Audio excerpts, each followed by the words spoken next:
If I were to ask you to mix 3 parts irony with 3 parts hypocrisy, what would you get?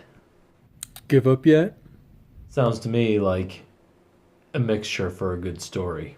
It'd be a 50-50 mixture to be exact.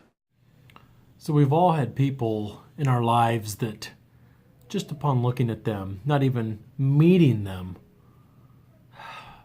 we just didn't like. And there was this guy at school in college. We'll call his name Will for the sake of protecting the innocent, or I guess in this case, not so innocent. So one of the ironic parts to this story is he was going to move in next door to me. Didn't the administration get the memo that I didn't like this guy? Well, I guess they wouldn't have, because I didn't tell anybody that. Because I didn't want to be the guy that didn't like people. After getting to know him my junior year a little better, I ended up thinking he was okay. He had a good sense of humor. He made funny jokes. Will also had a quick wit about him that I could appreciate. And after all, let's see a raise of hands for everyone who likes a guy who can make a funny. I do. Well, now we're getting down to a little bit more of the meaty part of this story. More specifically, when one afternoon Will was in my room yucking it up, as we so often liked to do. And I tended to be one of those ones that people liked to yuck it up with. We were standing in my room, gazing out the window at the expanse of lawn in front of the dorm, when Will notices this guy walking down the sidewalk. Ironically, Will felt the exact same way about that guy that I felt about Will. He looks at me and he says, "Hey, there's that guy." Oh, what guy? There's a lot of guys out there. It's that guy. See him there? The one that doesn't wash his hair. Prove it. Look at it. It's long and it's greasy. Okay. Whatever, Will. So Will opens the window and he looks at me and says, "Watch this." And he lets out this roar that could wake the dead. "Hey! Wash your hair!" And what are the chances that the founder of the university was buried at mid-campus on an island? I guess that's so people could pay homage to him as they walked by. They say that you could see the ground surge as Will let loose. I ducked down as quick as I could. "Will, what's wrong with you? You were referring to the guy in the long black trench coat, weren't you?" "Yeah, remember? He doesn't wash his hair." Yeah. And I think you forget that we're in my dorm room, which does not have a lock on the door. You know how easy he can just slip in here in the middle of the night and cut me while I'm dreaming?" And yes, I use my crazy eyes. They always look like that when I want to get my point across. All he had to do was look up, notice I'm the second floor up, third room down on the right. Let's think about what we're doing here. Thankfully, I ducked down so fast with like lightning speed, I didn't even know where the yell was coming from. But just for safekeeping, I slept with my Bowie knife for the next 3 nights. One of the other very deceiving things about Will was that he always looked sharp. He was always dressed appropriately for any occasion. He always had name brand clothing pressed precisely.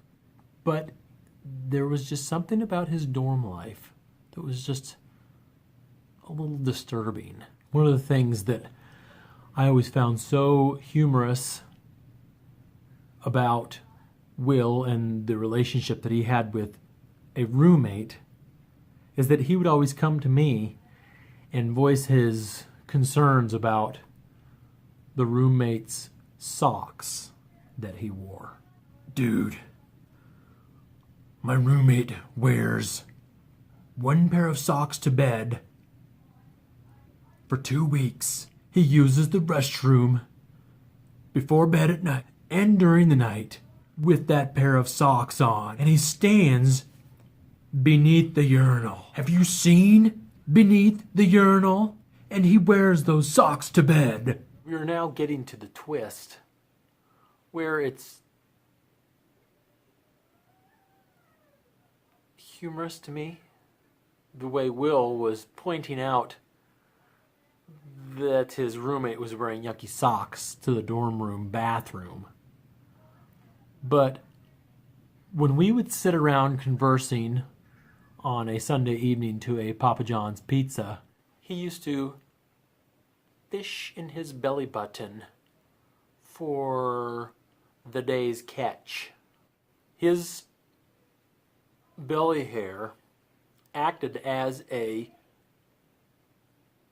lint trap, gobbling what it could find and stuffing it in there. And he would dig around for it while we were all trying to consume our Papa John's pizza while drinking the buttery garlic sauce. Numerous times we would ask him, Will, let's not do that while we're eating, okay? It's disgusting. Yeah, I know it's gross. That's why I gotta get it out of there. This one tops the cake. One afternoon, I enter the men's bathroom, and someone is using the facilities in the stall. As I am washing my hands, looking into the mirror, I notice Will's shoes underneath the stall. Hey, Dan, what's going on? What? Why do you need to open the stall door while you're just doing some work in my office? About to finish up my paperwork. I notice that he has a bag of Skittles that he's munching on. What are you doing eating Skittles in there? I like Skittles. Yeah, but that and Skittles, they don't go together. But I like Skittles. All of a sudden, I hear the sound of Skittles hitting the bathroom floor. Ah, my Skittles! You would have never guessed that Will accused his roommate of having pee-pee socks. He dives under the stalls as quick as he can. There had to have been at least a foot of clearance for his body to fit underneath those stalls. He begins gathering the Skittles like his life depended on it from the bathroom floor. He